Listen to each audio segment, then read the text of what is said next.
નમસ્તે વિદ્યાર્થી મિત્રો, લાસ્ટ લેક્ચરની અંદર આપણે જે કાંઈ પરિપથો ભણી ગયા, માત્ર અવરોધ ધરાવતો પરિપથ, માત્ર ઇન્ડક્ટર ધરાવતો પરિપથ અને માત્ર કેપેસિટર ધરાવતા એસી પરિપથની અંદર વોલ્ટેજ અને પ્રવાહ છે એ સમય સાથે કેવી રીતે બદલાય છે અને એમની વચ્ચેનો કળા તફાવત તથા આપણે વ્યય પામતો આવા પરિપથ જે છે એમાં વ્યય પામતો સરેરાશ પાવર પણ જોયો.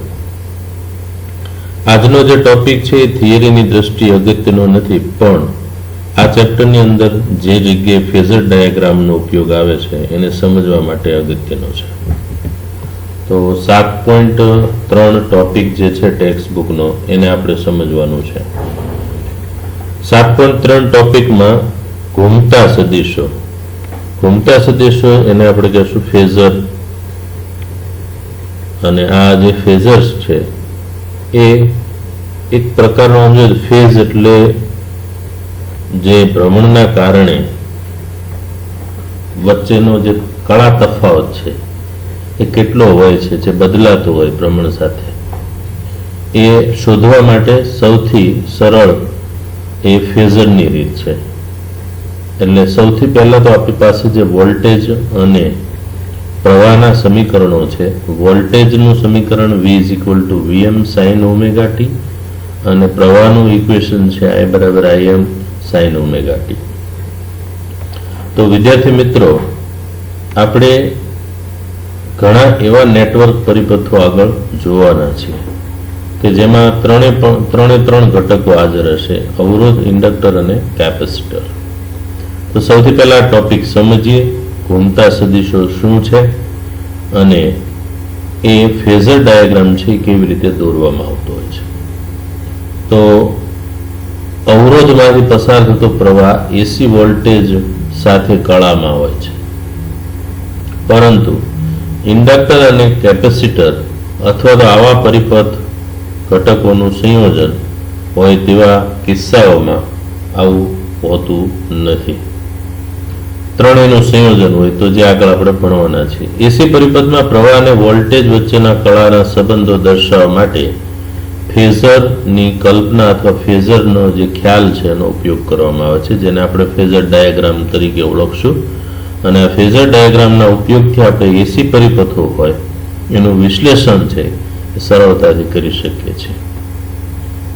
પહેલા તો ફેઝર એ એક સદિશ છે, રોટર વેક્ટર જેને કહેવામાં આવે છે, અને આ રોટર વેક્ટર્સ છે એ XY સમતલની અંદર ભ્રમણ કરે છે. આકૃતિ છે એ 7.4 આપણને અહીંયા દર્શાવી દીધી છે. એ આકૃતિની અંદર આકૃતિ A દર્શાવ્યા મુજબ ઉગમ બિંદુની આસપાસ ઓમેગા કોણીય ઝડપથી ભ્રમણ કરે છે. આ જે ફેઝર દોર્યા છે I નો ફેઝર છે, એટલે પ્રવાહનો ફેઝર અને વોલ્ટેજનો ફેઝર. T1 સમયે આપણે એની x અક્ષ સાથેની એની કળા બતાવી દીધી છે, ઓમેગા T1, અને આ બે I અને V છે, બરાબર. એના પ્રક્ષેપો એટલે V ના બે ઘટકો પડતા હોય છે, V cos omega t, V sin omega t, અને I ના બે ઘટકો પડે એમાં પણ cos omega t ને sin, પણ એના y અક્ષ ઉપરના જે પ્રક્ષેપ છે એ બેના sin આવશે. એટલે વોલ્ટેજ છે એનો y અક્ષ ઉપરનો પ્રક્ષેપ Vm sin omega t છે, અને પ્રવાહ છે એનો Im sin omega t છે. V અને I ફેઝરના ઉર્ધ્વ ઘટકો સાઇન વક્ર અનુસાર બદલાતી રાશિઓ V અને I ને રજૂ કરે છે. V અને I ફેઝરના માન આ આંદોલિત રાશિઓના કંપવિસ્તાર અથવા તો મહત્તમ મૂલ્યો Vm અને Im વડે દર્શાવેલ છે.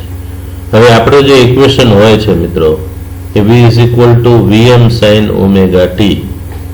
આ સમીકરણની અંદર Vm કંપ વિસ્તાર છે વોલ્ટેજનો, જે સમય સાથે વોલ્ટેજ આવર્ત રીતે બદલાતો હોય તો મહત્તમ વોલ્ટેજ એટલે કોઈ મધ્યમાન સ્થાનથી એક તરફનું મહત્તમ સ્થાનાંતર હોય એને આપણે કંપ વિસ્તાર કહીએ. એવી રીતે પ્રવાહ પણ સમય સાથે આવર્ત રીતે બદલાય છે તો એનો પણ કંપ વિસ્તાર Im થયો. આકૃતિ 7.4 માં એસી સ્ત્રોત સાથે જોડેલ અવરોધક માટે આકૃતિ 7.1 માં દર્શાવેલ પરિપથને અનુરૂપ T1 સમય. હવે 7.1 એટલે માત્ર અવરોધ ધરાવતો પરિપથ છે અને એમાં આપણે જોયું કે V અને I સમાન કળામાં હોય છે, એટલે બંને અહીંયા V અને I છે એમને સમાંતર દર્શાવેલા છે, સમાન કળામાં છે, એટલે બેની T1 સમયે કળા જો એટલે કે ઓમેગા T1. આમ તો આ સૂત્ર મિત્ર ક્યાંથી આવ્યું? Omega is equal to theta upon T થાય, બરાબર? તો theta is equal to omega T, એટલે આ એક્સ અક્ષ સાથેનો ખૂણો એની કળા કહેવામાં આવે છે. પરિપથને અનુરૂપ T1 સમયે વોલ્ટેજ અને પ્રવાહના ફેઝર અને તેમની વચ્ચેનો સંબંધ અહીંયા દર્શાવી દીધો છે. આ જે આકૃતિ છે એ માત્ર અવરોધ ધરાવતા પરિપથ માટેની છે, બરાબર? કે જેમાં V અને I છે એ સમાન કળામાં હોય છે. તો વોલ્ટેજ અને પ્રવાહના ઉર્ધ્વ અક્ષ પરના પ્રક્ષેપ, ઉર્ધ્વ અક્ષ એટલે y અક્ષ ઉપરના, પ્રક્ષેપ એટલે પડછાયો. તો V છે એના બે પડછાયા પડે, x અક્ષ ઉપર પડશે અને y અક્ષ ઉપર પણ પડવાના છે. તો x અક્ષ ઉપરનો એનો પડછાયો એટલે આપણે V ના બે ઘટકો જે હોય છે કે V cos થીટા અને V sin થીટા. તો V cos એટલે એ x અક્ષ ઉપર આવે અને V sin એટલે એ y અક્ષ ઉપર આવે. તો y અક્ષ ઉપરનો એનો જે Vm sin ઓમેગા T1 અને પ્રવાહ છે એનો પણ y અક્ષ ઉપરનો પ્રક્ષેપ એ Im sin ઓમેગા ટી છે, જે ક્ષણે અનુક્રમે વોલ્ટેજ અને પ્રવાહના મૂલ્યો દર્શાવે છે. જેમ તેઓ આવૃત્તિ ઓમેગા સાથે ભ્રમણ કરે તેમ આકૃતિ 7.4b એટલે બાજુની આકૃતિ છે મુજબના વક્રો છે એ રચાતા જાય છે.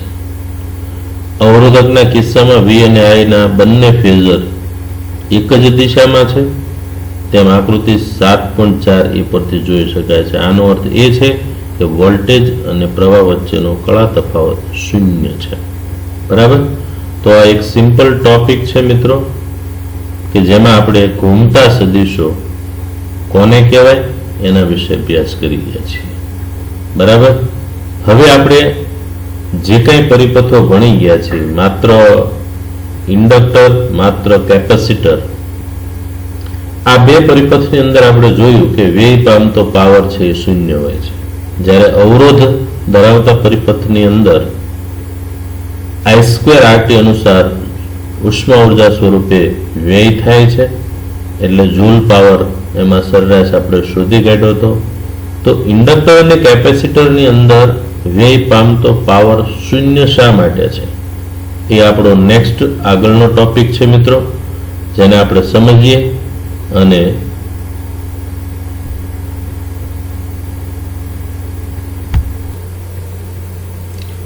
મિત્રો હવે આપણે જે જોયું છે માત્ર ઇન્ડક્ટર ધરાવતા પરિપથની અંદર પાવરનો વ્યય છે એ શૂન્ય હોય છે. શૂન્ય હોવા પાછળનું કારણ તમને અહીંયા હું સમજાવી દઉં છું કે જ્યારે આપણે આ ઇન્ડક્ટર ધરાવતા પરિપથમાંથી પ્રવાહ પસાર કરીએ છીએ ત્યારે પ્રવાહનું સૂત્ર I બરાબર Im sin ઓમેગા ટી આપણી પાસે છે જ ઓલરેડી.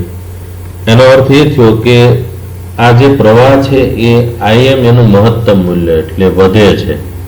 તો અહીંયા જે આપણને આલેખ આપેલો છે એ આલેખને આપણે ધ્યાનમાં લેવાનો છે, જેમાં આપણે જોઈએ છીએ અહીંયા તમે જોઈ શકો છો કે ભાઈ વોલ્ટેજ છે એ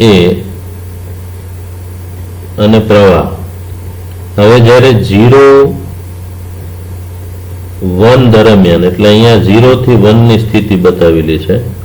0 થી 1 ની સ્થિતિમાં એ પાસેથી ગૂંચળામાં દાખલ થતો પ્રવાહ I શૂન્યથી મહત્તમ સુધી વધે છે, કારણ કે I બરાબર Im sin ઓમેગા ટી તમે લો તો sin વિધેય છે એની વેલ્યુ જ્યારે થીટા 0 હોય ત્યારે sin 0 0 થશે, એટલે એ વખતે પ્રવાહ શૂન્ય હોય અને શૂન્યથી Im સુધી મહત્તમ થાય ત્યારે ફ્લક્સ રેખાઓ એટલે તમને ખ્યાલ છે કે ઇન્ડક્ટર છે એ ગૂંચળું છે, તો ગૂંચળા સાથે સંકળાયેલ ફ્લક્સ એટલે ચુંબકી ક્ષેત્ર જે I ઉપર આધારિત હોય છે. I વધે તો ચુંબકી ક્ષેત્ર વધે, એટલે એવું કહેવાય કે ફ્લક્સ રેખાઓ પ્રસ્થાપિત થાય છે અને ચુંબકત્વ ધારણ કરે છે.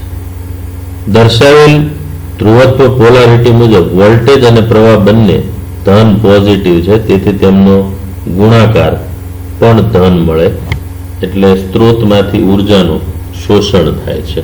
કહેવાનો અર્થ એ છે કે ઇન્ડક્ટર ધરાવતા પરિપથની અંદર તમે જ્યારે વોલ્ટેજ એપ્લાય કરો છો ત્યારે વોલ્ટેજ મહત્તમ થતો હોય તો સાથે સાથે પ્રવાહમાં પણ ફેરફાર થતો હોય, એટલે જ્યારે પ્રવાહ મહત્તમ થશે એ વખતે ગૂંચળું છે એ પોતે જે પ્રવાહ વધતો હોય ત્યારે ચુંબકીય ક્ષેત્ર છે એ વધતું જાય, એટલે પોતાની અંદર ચુંબકીય ક્ષેત્ર સ્વરૂપે ઉર્જા છે એનો સંગ્રહ કરે છે. હવે બીજી સાયકલ જ્યારે આવે છે, જો બાજુની આકૃતિ તમે જોઈ શકો છો, 1 થી 2 દરમિયાન ગૂંચળામાં વહેતો પ્રવાહ હજુ ધન છે, બરાબર, પરંતુ તે ઘટતો જાય છે, એટલે કુળ ચુંબકત્વ ગુમાવે છે. એટલે ઘટતો જાય એનો અર્થ એવો થયો કે પ્રવાહ ઘટે તો ચુંબકીય ક્ષેત્ર પણ ઘટવાનું છે, કારણ કે કોઈ પણ જગ્યાએ આયના કારણે બે ઉદ્ભવતું હોય તો મેં ઘણી વખત ચેપ્ટર નંબર 4 ની અંદર પણ તમને કીધેલું છે કે બી ચલે છે આય છે, એટલે આય ઘટે તો બી પણ ઘટવાનું છે, જેને આપણે કહેશું કે ડીમેગ્નેટાઇઝ થાય છે, એટલે ચુંબકત્વ ઘટે. અર્ધ ચક્ર પૂર્ણ થાય ત્યારે કુલ ફ્લક્સ શૂન્ય થઈ જાય છે, એટલે અહીંયા ફ્લક્સ છે એ 0 થઈ ગયું છે. હવે કારણ કે di/dt ઋણ છે, વિદ્યુત પ્રવાહના ફેરફારનો દર ઘટતો હોય તો માઇનસ આવે, વધતું હોય તો પ્લસ આવે.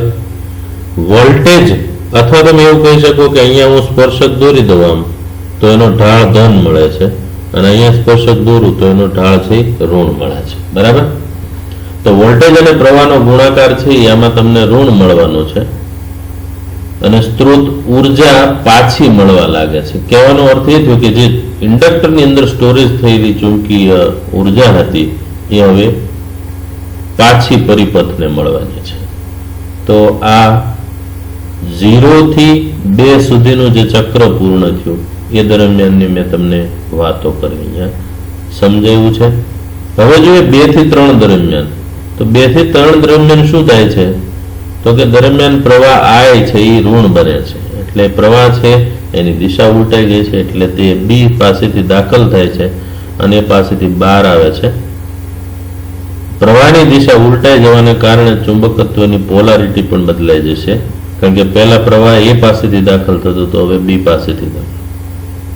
પ્રવાહ અને વોલ્ટેજ બંને ઋણ છે, માટે તેમનો ગુણાકાર છે એ ધન મળવાનું છે, એટલે ઉર્જાનું શોષણ થાય. એટલે આ કહેવાનો મતલબ પી ધન હશે એટલે ઉર્જાનું શોષણ થશે, અને પી ઋણ હોય તો ઉર્જા છે એ પરિપથને પાછી મળતી હોય. 3 થી 4 દરમિયાન ની આપણે વાત કરવા જઈએ તો 3 થી 4 દરમિયાન, એટલે અહીંયા જે કઈ આલેખ છે એ આલેખની અંદર 3 થી 4 દરમિયાનની વાત ચાલે છે, તો એ 3 થી 4 દરમિયાન આપણને આ એક ઘટવા લાગે છે, અને 4 પાછળ તેનું મૂલ્ય શૂન્ય થઈ જાય છે, એટલે ચુંબકત્વ ગુમાવી દે છે, ફ્લક્સ શૂન્ય બને છે, વોલ્ટેજ ધન હોય છે પરંતુ પ્રવાહ ઋણ હોય છે, તેથી પાવર ઋણ મળે છે. અર્ધચક્ર 2-3 મુજબ 1/4 ચક્ર દરમિયાન શોષાયેલ ઉર્જા સ્ત્રોતને પાછી મળી જાય છે.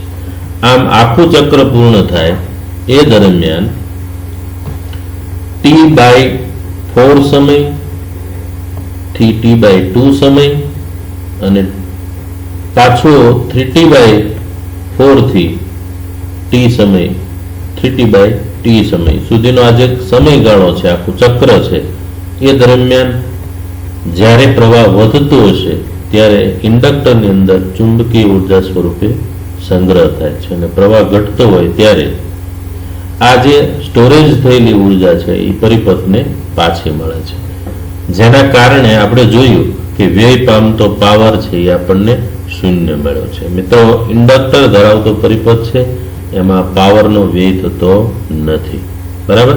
તો આ જે ટોપિક છે થિયોરેટિકલ ટોપિક, એ પણ એ જ સમજાવવા માંગે છે. આવો જ એક પરિપથ આપણે જોઈ ગયા કે જે કેપેસિટરની અંદર, કે માત્ર કેપેસિટર ધરાવતો પરિપથ હોય તો એમાં પણ પાવરનો વ્યય છે એ શૂન્ય હોય છે. કેવી રીતે શૂન્ય હોય છે એ આપણે જોયું કે કેપેસિટર ધરાવતા પરિપથની અંદર વોલ્ટેજ અને પ્રવાહ એ બંને વચ્ચેનો કળા તફાવત પણ જોયો, કે એમાં π/2 કળા તફાવત હોય છે. કેપેસિટરની અંદર વોલ્ટેજ છે એ આગળ હોય અને પ્રવાહ છે એ π/2 જેટલો પાછળ હોય છે. તો ચાલો એને પણ જોઈ લઈએ આપણે. વિદ્યાર્થી મિત્રો, આ માત્ર કેપેસિટર ધરાવતો પરિપથ કે જેની સાથે આપણે એસી પ્રાપ્તિ સ્થાન V = Vm sin ωt જોડેલું હોય. હવે જે રીતે ઇન્ડક્ટર છે એની અંદર ચુંબકીય ક્ષેત્ર સ્વરૂપે ઉર્જા સ્ટોરેજ થાય છે, એમ કેપેસિટરની અંદર પણ વિદ્યુત ક્ષેત્ર સ્વરૂપે ઉર્જા સ્ટોરેજ થતી હોય છે. તો જ્યારે આપણે વોલ્ટેજ એપ્લાય કરીએ છીએ V = Vm sin ωt, ત્યારે આપણે જોયું કે ધીમે ધીમે પ્રવાહનું મૂલ્ય છે એ કેવી રીતે ફેરફાર થાય છે. તો 0 થી 1 દરમિયાન આકૃતિમાં દર્શાવ્યા મુજબ પ્રવાહ વહે છે અને તે 0 પાસે મહત્તમ થી 1 પાસે 0 સુધી પહોંચે છે. 0 પાસે મહત્તમ થી 1 પાસે 0 પ્રવાહ થઈ જાય છે. બરાબર. એટલે અહીંયા તમને જે ફેઝર ડાયાગ્રામ દોરેલા છે એ પણ તમને બતાવી દઉં. અહીંયા મિત્રો, આ જે પ્રવાહ છે એ 0 થી 1 દરમિયાન 0 સુધી પહોંચી જાય છે. હવે પ્રવાહ 0 થયો ત્યારે વોલ્ટેજ મહત્તમ હતો, તો એ દરમિયાન આ જે પાવર મળ્યો એ પોઝિટિવ મળે છે આપણને, કારણ કે V ને I બે ધન છે. તો અહીંયા પ્લેટ A ધન વિદ્યુત ભારિત થાય છે, જ્યારે પ્લેટ B છે એ ઋણ વિદ્યુત ભારિત થાય છે, અને આ પ્લેટ ઉપર Q વિદ્યુત ભાર છે એ જમા થતો જાય છે. એટલે A પ્લેટ પોઝિટિવ છે, B પ્લેટ છે નેગેટિવ છે. અને આ બે કેપેસિટરની પ્લેટ વચ્ચેનો વિદ્યુત સ્થિતિમાનનો તફાવત Vc = Q/C વિદ્યુતભાર Q સાથે સમાન કળામાં હોય છે અને તેનું મૂલ્ય 1 પાસે મહત્તમ બને છે. પ્રવાહ અને વોલ્ટેજ બંને ધન હોવાથી પાવર છે એ ધન મળે છે. તો આ ચોથા ભાગના ચક્ર દરમિયાન સ્ત્રોતમાંથી ઉર્જાનું શોષણ થાય છે અને કેપેસિટર વિદ્યુત ભારિત થતું હોય છે. બાજુની આકૃતિમાં આપણે જોઈએ કે 1 થી 2 દરમિયાન પ્રવાહ I ની દિશા ઉલટાઈ જશે, કારણ કે નીચે તરફ જશે એટલે પ્રવાહની ડાયરેક્શન છે એ ચેન્જ થઈ ગઈ. પ્રવાહની દિશા ઉલટાઈ ગઈ એટલે નીચે તમે જોઈ શકો છો કે પ્રવાહની ડાયરેક્શન છે એ અહીંયા ઉલટાઈ જાય છે, આ બાજુ નીચે તરફ છે. બરાબર. આ જે ઘાટી લાઈન બતાવેલી છે એ પ્રવાહ છે અને થોડી આછી લાઈન છે એ વોલ્ટેજ છે. તો નીચે તરફ પ્રવાહ છે એની ડાયરેક્શન પણ ઉલટાઈ ગઈ છે. પ્રવાહની ડાયરેક્શન ઉલટાઈ જાય મિત્રો એટલે બીજા ચક્ર દરમિયાન સ્થિતિ જે છે એ આ મુજબની બને છે કે જેમાં જે કેપેસિટરની પ્લેટ એ હતી એ પોઝિટિવ ચાર્જ, આ પહેલી આકૃતિમાં જો વધારે બતાવેલો છે અને બીજીમાં ઓછો. એનો અર્થ એવો થયો કે 1 થી 2 દરમિયાન પ્રવાહીની દિશા ઉલટાઈ જાય છે એટલે સંગ્રહિત વિદ્યુત ભાર છીનવાઈ જાય છે. મતલબ હવે કેપેસિટરની પ્લેટ પરનો વિદ્યુત ભાર છે એ ઘટતો જશે એટલે કેપેસિટર છે એ ડિસ્ચાર્જ થાય છે. એટલે એમનું પીડી પણ ઘટશે, પરંતુ અહીંની સ્થિતિ પ્રમાણે જોવા જઈએ તો હજુ તે ધન છે અને પ્રવાહ ઋણ બની ગયો છે એટલે બેનો ગુણાકાર ઋણ મળે છે. એટલે આ ચક્ર ચોથા ભાગના ચક્ર દરમિયાન શોષાયેલી ઉર્જા છે એ આ સ્ત્રોતને પાછી મળે છે. બરાબર. હવે એના પછી નેક્સ્ટ જોઈએ 3 થી 4. તો એની માટે આ નીચે જે આકૃતિ આપી છે, 2 થી 3 દરમિયાન પ્રવાહ I A થી B તરફ વહેવા લાગે છે. એટલે કેપેસિટર વિરુદ્ધ ધ્રુવત્વ પોલારિટી માટે વિદ્યુત ભારિત થાય છે. એટલે પહેલા જે A પ્લેટ ધન હતી એ હવે ઋણ થશે અને B પ્લેટ ધન થાય છે. એટલે કે પ્લેટ B ધન વિદ્યુત ભાર અને પ્લેટ A ઋણ વિદ્યુત ભાર મેળવે છે. આમ વોલ્ટેજ અને પ્રવાહ બંને ઋણ હોય છે, જેમનો ગુણાકાર કરવામાં આવે તો પાવર ધન મળે. એટલે ચોથા ભાગના ચક્ર દરમિયાન કેપેસિટર છે એ ઉર્જાનું શોષણ કરે છે, એટલે જે સોર્સ છે એમાંથી પોતે ઉર્જા મેળવે છે અને વધારાની ઉર્જા છે એને સ્ટોરેજ કરે છે. 3 થી 4 ની સ્થિતિ ને આપણે ચેક કરવા જઈએ તો 3 થી 4 દરમિયાન પ્રવાહ I ની દિશા ઉલટાઈ જાય છે અને તે B થી A વહેવા લાગે છે. એટલે સંગ્રહિત થયેલા વિદ્યુતભાર છીનવાઈ જાય છે અને વોલ્ટેજનું મૂલ્ય VC ઘટે છે. જ્યારે કેપેસિટરના સંપૂર્ણ ડિસ્ચાર્જ થાય ત્યારે 4 પાસે વોલ્ટેજ છે એ શૂન્ય થઈ જાય છે. પાવર ઋણ છે 2 થી 3 દરમિયાન શોષાયેલ ઉર્જા સ્ત્રોતને પાછી મળે છે અને શોષાયેલ ચોખ્ખી ઉર્જા શૂન્ય થાય છે. બરાબર. તો આ પ્રમાણે માત્ર કેપેસિટર ધરાવતો પરિપથ હોય એમાં આપણે જોયું કે આખા એક ચક્ર દરમિયાન એક ચક્ર અથવા એક પરિભ્રમણ પૂર્ણ થવા માટે લાગતો સમય, જેને આવર્તકાળ કહીએ છીએ, આવર્તકાળને આપણે 4 ભાગ પાડી દઈએ. 0 થી T/4, T/4 થી T/2 અને T/2 થી 3T/4 અને 3T/4 થી T. આ આખા ચક્ર દરમિયાન આ પ્રમાણે કેપેસિટર છે ચાર્જ થાય, ડિસ્ચાર્જ થાય, ચાર્જ થાય અને ડિસ્ચાર્જ થાય. ચાર્જ થાય ત્યારે એ ઉર્જા મેળવે છે, ડિસ્ચાર્જ થાય ત્યારે પોતાની અંદર સંગ્રહ પામેલી ઉર્જા છે પરિપથને પાછી આપે છે. આમ ઇન્ડક્ટર અને કેપેસિટર ધરાવતા જે પરિપથો હોય એમાં પાવરનો વ્યય થતો નથી. એટલે આ પ્રકારના પરિપથની અંદર જે પ્રવાહ વહેતો હોય એમાં પાવરનો વ્યય નથી થતો, એટલે એવા પ્રવાહને વોટલેસ પ્રવાહ કહેવાય અને આ પ્રકારના પરિપથને વોટલેસ પરિપથો પણ કહેવામાં આવતા હોય છે. તો આ છે થિયરી જે સમજવી જરૂરી હતી મિત્રો, કે આપણને પણ ખ્યાલ આવે કે શા માટે કેપેસિટર અને ઇન્ડક્ટર ધરાવતા એસી પરિપથની અંદર પાવરનો વ્યય છે એ શૂન્ય થાય છે. હાલ આપણા ઘરની અંદર જે વપરાશની અંદર પહેલા તમે યાદ કરો, વર્ષો પહેલાના જે લેમ્પ હતા, જે સોડિયમ લેમ્પ હતા, પીળો પ્રકાશવાળા, જેમાં ફિલામેન્ટ હતો જેનો કંઈક અવરોધ હોય, એટલે એ લેમ્પની અંદર I²RT અનુસાર ઉષ્મા ઉર્જા સ્વરૂપે ઘણો વ્યય થતો, એટલે આપણને પ્રકાશ બહુ ઓછા પ્રમાણમાં મળતો. હાલના અત્યારના માર્કેટની અંદર ઇલેક્ટ્રિકલ ફિલ્ડની અંદર આપણે જોઈએ છીએ કે ટ્યુબલાઇટ, ત્યારબાદ લેમ્પ, પછી ટ્યુબલાઇટ આવી, કે જેની અંદર વચ્ચે જે ચોક હોય, જે એમાં ઇન્ડક્ટર હોય છે, જેમાં પાવરનો વ્યય છે એ ઓછો થતો, એટલે એમાં આપણને પ્રકાશ છે એ આપણને વધારે પ્રમાણમાં મળતો લેમ્પની કમ્પેરિઝનમાં. અને હાલ LED લેમ્પ આવી ગયા છે, લાઇટ એમિટિંગ ડાયોડ વાળા, જેમાં આપણને બોક્સ ઉપર તમે જોશો તો અંદર લખ્યું જ હોય કે પાવર કન્ઝપ્શન છે એ ઓછું હોય, પાવરનો વ્યય થતો નથી. બરાબર છે. તો જ્યાં જ્યાં પાવરનો વ્યય નથી થતો ત્યાં સમજશું કે ઇન્ડક્ટર અને કેપેસિટર ઘટકોનો ઉપયોગ કરેલો હોય છે. આ બે ઘટકો એવા છે જેમાં પાવર છે એનો વ્યય થતો નથી. એટલે આ જે ઘટકોનો ઉપયોગ કરીને જે પરિપથ બનાવેલા હોય એમાં. ઓકે, તો ફરી પાછા આપણે નેક્સ્ટ લેક્ચરની અંદર મળશું. આજનો જે લેક્ચર છે એમાં તમારે કોઈ વધારે વિગત, કોઈ હોમવર્કની અંદર માત્ર આપણે સમજ માટે એક વખત લખશું, વધારે વખત લખવાની જરૂર નથી. ફરી પાછા નેક્સ્ટ લેક્ચરની અંદર આપણે મળશું. Okay, thank you.